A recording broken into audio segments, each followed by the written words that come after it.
Shining bright lotus.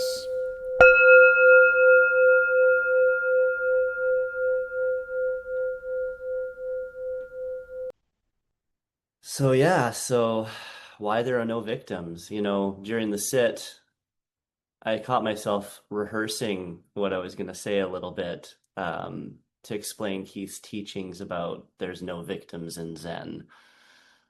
And I caught myself and I kind of laughed because I've been running a live experiment on this for like 20 years without really knowing it until, of course, I came across the book and came across Junpo and was like, oh, wow, okay, you know. Um, it's funny, I've got documentation. I'm a writer, so I document everything. I've got therapy notes, journal entries, relationship patterns mapped out across decades. Just like code, I've been debugging this victim program in my consciousness for so long. And I'm going to share something kind of vulnerable today. The whole talk is quite vulnerable. Um, there's no theory here. This is real practice, real life. And you're going to see what it looks like to go from being legitimately victimized as a child to catching yourself in real time, choosing to let hurt into your heart for strategic effect. Yeah, that happened this year. I watched myself live consciously make the choice to let the suffering in. Once you see that choice, you can't really believe in your own victimhood ever again. It's over.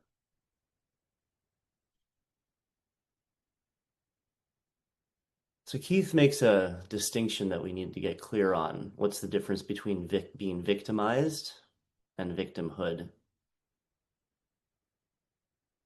Real harm happens. Victimization is something real. It becomes a memory, a trauma. In my case, at 2 months old, I lost physical contact with my mom while she was in the hospital for 3 weeks. Imagine that at 2 month old, left with dad who was unprepared.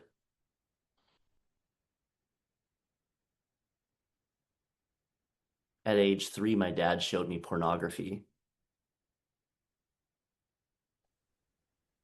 Imagine that. At 5, he left the family. I felt abandoned. At 6, I was sexually abused. And at 14, my sister was abused. This is all real victimization. It really happened. No spiritual teaching erases that. And I'm sure we all have stories in that territory, whether we remember them or not. But this is where Keith's teaching gets really radical. There's a difference between being victimized with something that happened to you and victimhood, choosing to maintain an identity. What do you make it mean about yourself? What program do you run subconsciously? How do you make your choices? One is fact, the other is story we keep telling ourselves, reinforcing again and again and again. And here's the kicker. We're not just telling the story. We're actively choosing it, whether we see that choice or not. It's an active choice every moment, every day. So in the past year, imagine this. I'm in the middle of relationship drama, completely attached, grasping, making everything mean way more than it actually does. You know that state where you're checking your phone every 5 minutes? Every text or lack of text becomes a sign about your future. That's where I was. The universe was delivering corrective events left, right, and center, trying to put me back into the proper program, trying to get me to drop the attachment and just be present. Finally, some form of betrayal, something happens. And this is where it gets really interesting. This is where I saw this moment. So sure, yes, sadness arises.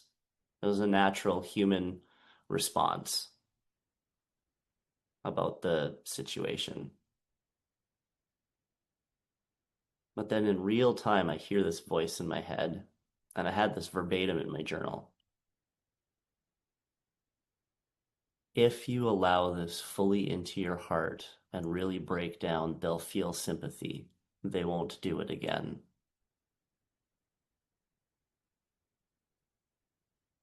And I chose to allow heartbreak to fully manifest. Now, it's a perfectly logical thing to do. Anyone else would have done this in this situation, but I saw the choice.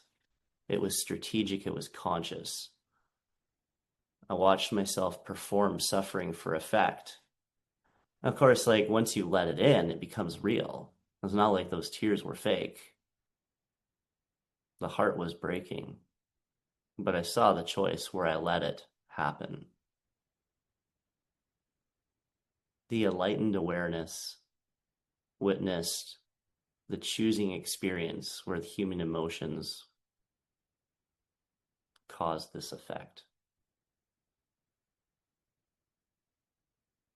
Think about that. There's a part of me that was already free and choosing to create suffering to manipulate an outcome. That's not victimhood. That's authorship.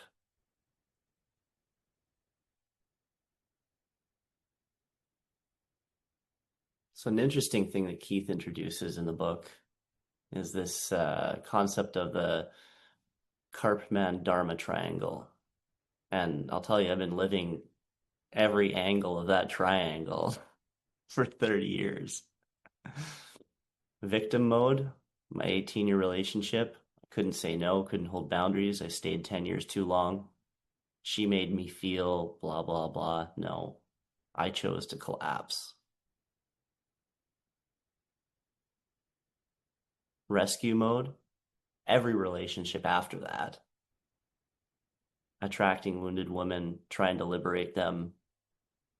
You know what it's really doing? Trying to retroactively save my sister.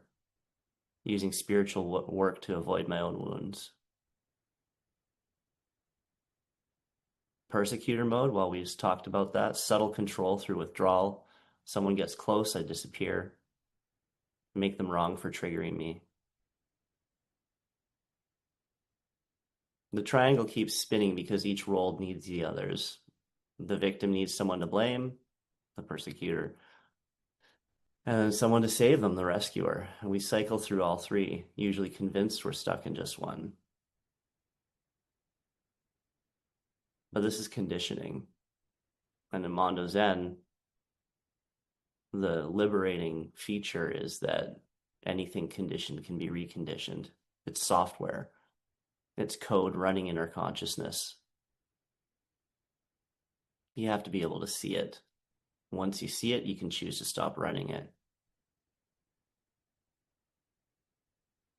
And for me,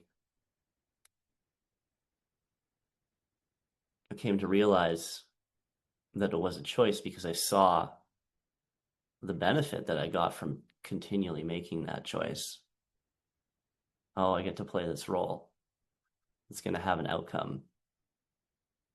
I benefit from being the victim. So every relationship ran through this filter. It's like a virus that gets installed in your mind. But another thing Keith points out, shadows aren't bugs to fix. They're parts of us we've disowned. My victim shadow contained my power. Every time I said she made me feel abandoned, I was giving my authority to choose my response. And shadow work isn't about eliminating the shadow. It's about recognizing, oh, This is me. I am doing this. Why am I doing this? I'm creating this pattern. I'm choosing to collapse and withdraw. I am the author of this story. My shadow is me. I'm just not aware of how it's operating yet, or what the benefit is, or I'm not willing to accept that I'm getting benefit from this.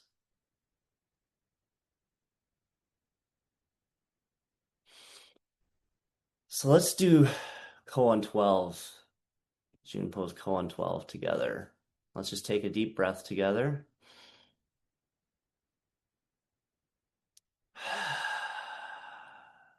Can anyone make you violently angry?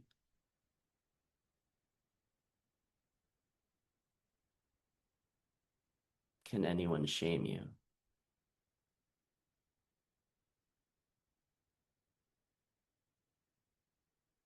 Can anyone make you disconnect?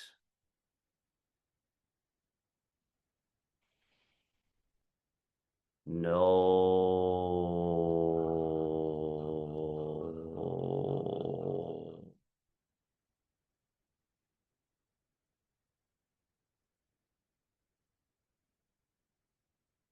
You get to choose your response. But here's what I discovered in therapy. I wasn't choosing, my trauma was choosing. Different aged parts of me were running the show. 2-month-old me, terrified of abandonment. 3-year-old me, confused about love and violation. 14-year-old me, split between victim and perpetrator. These parts were making choices for me that I couldn't see. Until mid-conversation with my love, I literally asked myself, what age is feeling this right now? Right there. Gained metacognitive distance.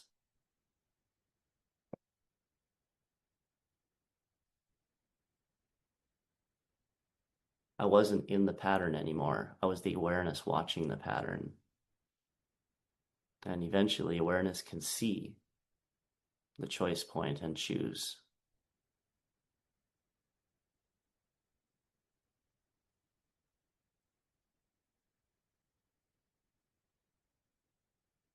So Keith warns against premature forgiveness, spiritual bypassing. You can't skip the steps. I went through acknowledgement. Yes, I was genuinely harmed. I felt the rage, the grief, the shame, all of it. I saw the pattern. I was using relationships to avoid the original wound. Serial monogamy as trauma management.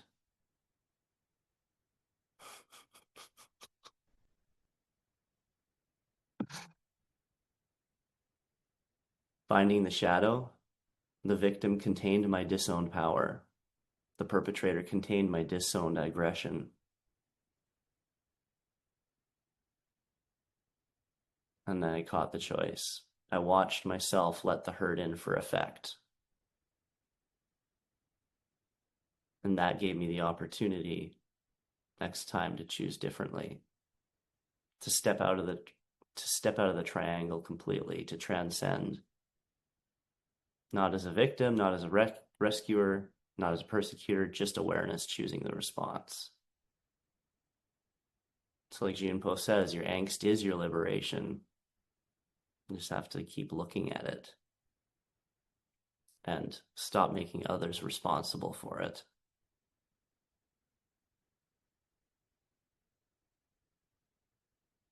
So where am I now? Still working on it. Last week I caught myself about to text from a victim place.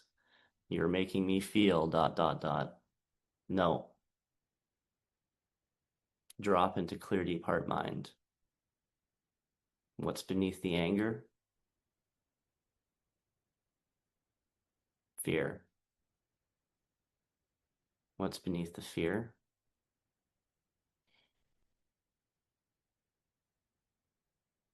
Deep caring.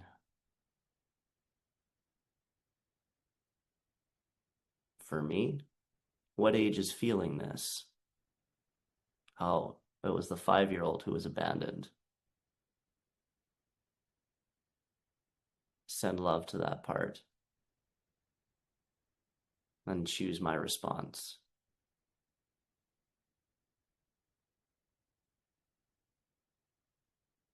I care and I'm not a victim of caring. I can love and not be destroyed if it's not returned. I was harmed and I'm whole. Both. And the trick is catching it in real time, but that's just practice. Am I being victimized right now, or am I choosing victimhood? It's usually the latter. We just carry that with us until we eventually figure out how to drop it.